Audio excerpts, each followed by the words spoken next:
Fala aí, nação tricolor! Seja bem-vindo a mais um vídeo aqui no canal. Vamos acompanhar as últimas notícias do São Paulo. E após perder para o Corinthians, o tricolor volta a campo amanhã, agora jogando na Vila Belmiro contra o Juventude. Então vamos ver essas últimas notícias e em breve estou de volta para comentar. Então, sem mais enrolação, vamos pro vídeo. Eu quero saber agora alguma declaração do Crespo. O que você separou pra gente do técnico do São Paulo? Mais um jogador do São Paulo machucado para se juntar aos 12, 13 que estão no departamento médico. Rafael Tolói, zagueiro, sentiu dores musculares ontem no Majestoso, passou por exame de imagem, foi detectada uma lesão na região do quadril e ele se junta a outros atletas que estão de molho e não deve enfrentar o Juventude domingo na Vila Belmiro, mando do São Paulo na Casa do Santos, porque o Morumbi continua reservado para shows. Além do Tolói, o Alisson, que é peça importante do meio-campo, tomou o terceiro cartão amarelo. São Paulo está desmoronando, derretendo. Restam 4 jogos. E o Crespo, Marina, foi perguntado na coletiva curta e muito sincera dele ontem, após a derrota para o Corinthians, sobre o planejamento, questão de reforços. O São Paulo, que também não está vivendo um grande momento em termos de saúde financeira, vai contratar o que der para contratar para 2026. E no plano, o critério primeiro critério para contratar, além da grana, vai ser a saúde do jogador, acima inclusive do talento do atleta, da qualidade técnica. Fala, Crespo. Aconteceu uma coisa grave com Oscar, já sabemos o que passou, o que aconteceu com Lucas. As coisas acontecem todos os dias, coisas difíceis, mas somos estes. Quantos somos? 13, 14. E vamos para frente, gente, vamos todos juntos, porque é assim, a realidade é esta. Aqui não podemos falar de culpados, porque a coisa mais fácil é pegar ao departamento médico. O próximo mercado, a coisa principal é a saúde. Depois vamos a ver se tem talento, um pouco mais. Saúde, que não é pouco. Acho que neste momento temos que pensar em isso, tentar recuperar e ver no mercado as possibilidades que a gente tem economicamente de poder comprar o empréstimo. Jogadores com saúde que permita de poder jogar os 65, 66, 70 jogos que a gente pode ter no próximo ano. Mas falta pouco, 2, 3 semanas já vamos a começar a falar mais livremente, porque agora não é fácil.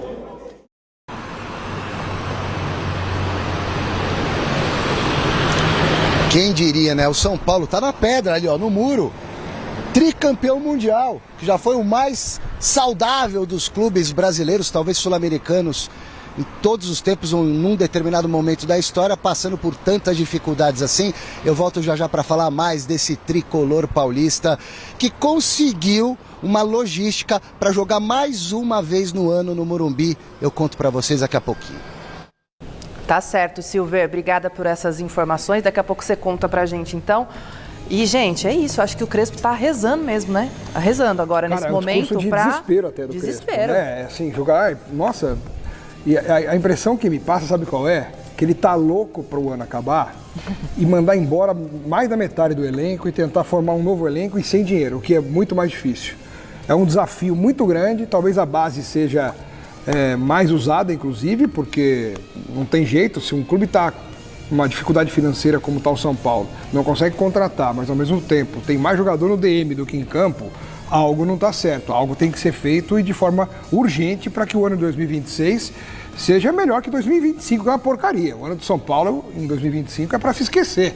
Não chegou em nenhuma final, não tem chance mais de ganhar nada. A única coisa que pode chegar é uma pré-Libertadores, o que é muito pouco para a grandeza de um São Paulo, né? O Corinthians, que tem mais dificuldade financeira ainda do que o São Paulo, está numa semifinal de Copa do Brasil, foi campeão paulista, eliminou o Palmeiras na Copa do Brasil, quer dizer, poxa, o São Paulo realmente não sabe, se dá uma resposta urgente para o torcedor. Hoje o São Paulo se reapresentou. Os jogadores titulares fizeram aquele trabalho regenerativo na academia. São 13 desfalques, 13 jogadores no departamento médico. Quem que foi a campo? Quem que foi a campo? A molecada do Sub-20 está tendo que ir treinar no CT da Barra Funda para completar treino. O Crespo não tem jogador à disposição não é nem completar, né? Para comandar um treino. O Crespo não tem atleta para fazer um coletivo de 11 contra 11, se ele quiser.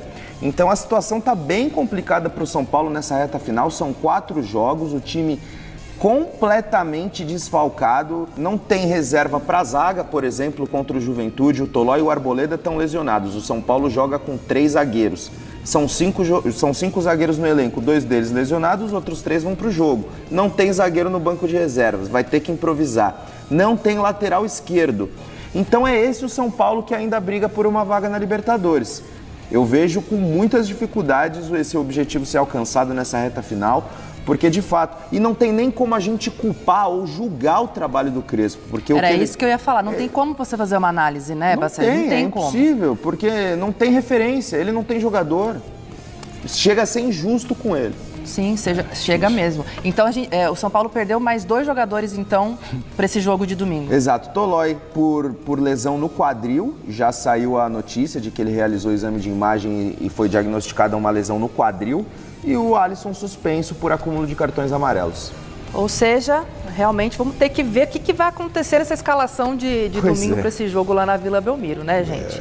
Vou fazer uma provocação para você. Foi pênalti, beleza, tal. E aquele do Martins que quase aleijou o Oscar, não foi pênalti? Não, peraí. Aí você tá querendo confundir Você tá querendo comparar o lanche do McDonald's com o sushi. Não faz o menor sentido. São lances completamente diferentes. Mas não foi aquele?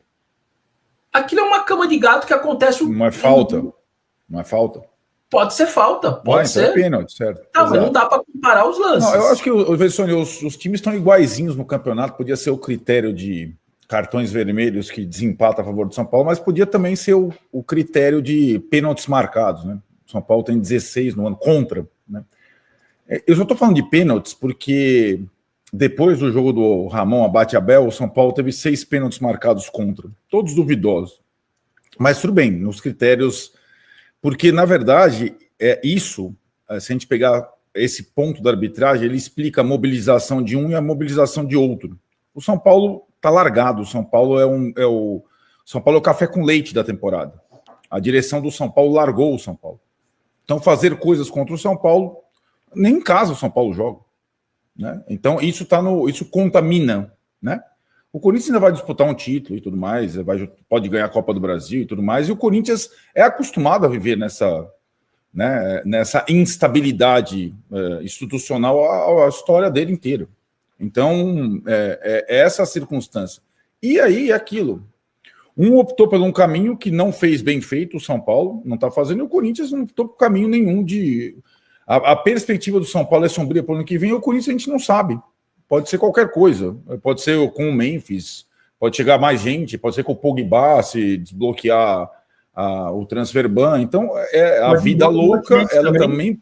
A vida louca, ela proporciona mais emoções do que a contenção. E ainda mais uma contenção comandada por caras sem credibilidade como o Casares. E aí sim, exato. Talvez se o São Paulo tivesse na sua casa com ticket médio barato, ele pudesse levar pessoas ao estádio. Nem casa ele tem, né? Então isso influencia num jogo, numa campanha, numa reta final. O São Paulo é o café com leite do campeonato. Todo mundo faz o que quiser com o São Paulo, né? Porque o São Paulo não se dá o respeito, né? E a torcida do Corinthians tem sido exemplar, como sempre. A torcida que mais faz diferença no Brasil, nos estádios. Não é que falta ambição para o São Paulo virar. O São Paulo não tem jogador para virar. O São Paulo fez um gol de bola parada, o São Paulo não tem jogador. É como o Crespo falou. A bola cai no pé do Memphis e tem um pouco de hierarquia. O São Paulo não tem jogador no campo. O Crespo treinou com 13 jogadores na semana, né? Aí esperou 4 do Sub-20 e ficou no aeroporto esperando os 3 chegarem do avião. Os 3 chegaram do avião e entraram no segundo tempo. Não existe um planejamento. Agora, aí é assim, modo Dorival, que sempre foi do São Paulo, foi do Flamengo, foi da seleção. As tempestades que acontecem, elas não entram no dia a dia do time, dele, do técnico e tudo mais. Isso sempre foi assim. Então, não importa como tá, se está com transfer ban, se está não sei o que lá, se o Memphis chega depois, se o Hugo a contusão dele é misteriosa. O Dorival tem uma linha de trabalho e ele não sai dessa linha de trabalho. Então ele não tem nem grandes rompantes e nem grandes crises. O que está acontecendo no São Paulo no campo, na comissão técnica, é a cada jogo do São Paulo, e aí o Tironi acho que foi bem feliz hoje, o técnico escancara a podridão do São Paulo, enquanto os dirigentes tentam passar um pano. Não é só falar que o adversário tem um jogador de hierarquia como o Memphis e também o Yuri, ou 2 jogadores de hierarquia, que o São Paulo é incapaz de ter hoje, né? É falar sobre o planejamento, as lesões, as idades avançadas dos jogadores, é falar que se for assim ano que vem não vai dar e tal. E eu aqui acho que o São Paulo, que nunca disputou a Libertadores, porque desde que aceitou não jogar no seu campo, o São Paulo não está nesse páreo, é uma falácia. Acho que o São Paulo, nessa toada, talvez ele não pegue nem Sul-Americana, é possível, ele pode ser ultrapassado por todo mundo, porque todo mundo tem 2 jogos em casa, o São Paulo não tem, inclusive no sábado. É o que vem por aí. E essa é uma situação nebulosa, porque ela tem, em relação ao time e ao técnico, a cada coletiva do Crespo, ele cutuca mais a direção e o elenco. A direção, ela talvez não tenha personalidade para se sentir atingida, mas às vezes os jogadores sentem. E, na verdade, como ele está sendo bem cristalino em relação à necessidade de jogadores com saúde e energia, ele acaba dando indiretas para todos os jogadores velhos do São Paulo, que não estão jogando. Então, essa situação, em relação a técnico e elenco, não sei se porque, diferentemente do Crespo, o Zubeldia não expunha nada. Ele tirava a camisa, abria assim, você pode atirar em mim, eu não vou falar mal de ninguém aqui. Nem da direção, nem de nenhum jogador. O Crespo não vem sendo assim. Isso pode ter consequência. A outra é o que o ilustre presidente do São Paulo vai fazer para 2026 em relação ao futebol. Ele vai continuar com essa economia pouco efetiva, distanciando também com outras atitudes o torcedor do time? Ou, como o último ano de mandato, ele vai fazer uma loucura, como vários dirigentes de futebol fazem? Eu não sei também, não sei responder ainda. Bora falar agora sobre o São Paulo. Hernan Crespo se mostrou muito incomodado com a derrota por 3-1 para o Corinthians na Neoquímica Arena. E na entrevista coletiva, ele deixou bem clara a sua busca e objetivos em relação a reforços para o próximo ano. Ele disse o seguinte, abre aspas, na próxima janela, a principal coisa que temos que buscar é jogador com saúde. Depois vemos se tem talento. Saúde. Jogadores com saúde que permita jogar 65 a 70 jogos que a gente vai fazer na próxima temporada. Por que dessa declaração forte do Crespo? O treinador argentino não contou com 12 jogadores para a partida contra o Corinthians, todos machucados. Além disso, o Tolói, que entrou em campo, acabou sentindo lesão e também acabou aumentando essa lista de problemas. O Crespo, na entrevista coletiva, ainda foi perguntado sobre carências. E aí quiseram saber se falta um meia de ligação, alguém que construa o jogo. A resposta do treinador, abre aspas, um camisa 10? Claro que falta. Falta um camisa 10, falta centroavante, falta muita coisa. Crespo já havia, em outras entrevistas, sinalizado a possibilidade de nem ficar no São Paulo, apesar de ter contrato até dezembro de 26, não tem batido mais nessa tecla, mas resolveu ser mais contundente na hora de cobrar por contratações, com um detalhe importante, São Paulo sem dinheiro não poderá fazer investimentos pesados para o próximo ano. E você, torcedor tricolor, que pensa sobre 2026, já usa o espaço para comentário. Então vamos comentar sobre essas últimas notícias do São Paulo. E após perder para o Corinthians por 3-1, o tricolor ganhou um novo desfalque. Novamente o zagueiro Rafael Tolói com uma lesão muscular. Então vou falar mais uma vez aqui o que eu sempre venho falando aqui no canal. O São Paulo precisa parar de trazer tantos jogadores veteranos. Eles não aguentam jogar, né, galera? Joga 1, 2, 3 jogos e fica 1, 2, 3 meses fora. Do que adianta estar livre no mercado se a maioria ganha um alto salário, direito de imagem, mais luvas e no final não compensa, porque sempre precisa vender um garoto da base promissor, como o Lucas Ferreira, o William Gomes, o Henrique Carmo, o Matheus Alves, para boa parte desse dinheiro pagar o salário desses veteranos. Olha o Oscar, por exemplo, só do São Paulo no mês ganha mais de 1,5 milhão. O Wendel, mais de 1 milhão. Rafael Tolói, quase 1 milhão. Lucas Moura, 1,8 milhão. Então isso precisa mudar, até porque na próxima temporada o São Paulo precisa baixar sua folha de pagamento. O problema é que a maioria desses jogadores veteranos tem contrato longo. Então, na minha opinião, o São Paulo precisa começar nos jogadores que têm seus contratos acabando nesse fim de temporada, como o Rigoni, o Luiz Gustavo e o Dineno, por exemplo, até porque o São Paulo precisa trazer jogadores mais jovens, nem que seja por empréstimo. Então agora vamos ver a lista de desfalque do São Paulo para essa partida de domingo contra o Juventude na Vila Belmiro. Um jogo fundamental para o São Paulo vencer, se ainda quiser continuar sonhando com a vaga pelo menos para a próxima pré-Libertadores. Então Rafael Tolói sentiu a coxa no Majestoso. O Alisson está suspenso. O Oscar com a sincope vasovacal. E a gente ainda nem sabe se ele vai se aposentar ou não. O Lucas Moura com dores no joelho direito novamente.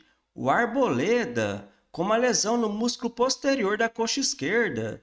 O Enzo Dias com uma hérnia inguinal do lado esquerdo. Olha as lesões que o São Paulo tem, né, galera? O Marcos Antônio com uma lesão no músculo posterior da coxa esquerda. O Rodriguinho com a crise de bronquite. Luan, lesão no adutor direito.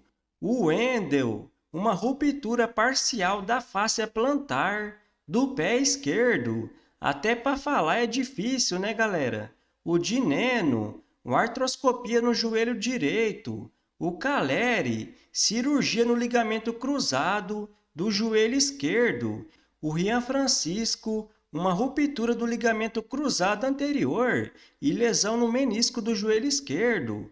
O André Silva teve uma lesão no ligamento cruzado posterior e um estiramento do ligamento cruzado anterior do joelho direito. Assim fica difícil, né, galera? Tantas lesões no elenco. E após mais alguns jogos, vamos ver como é que está a classificação do Campeonato Brasileiro. O Flamengo lidera com 71 pontos. Em segundo aparece o Palmeiras com 69. Em terceiro, o Cruzeiro com 65. Em quarto, o Mirassol com 60.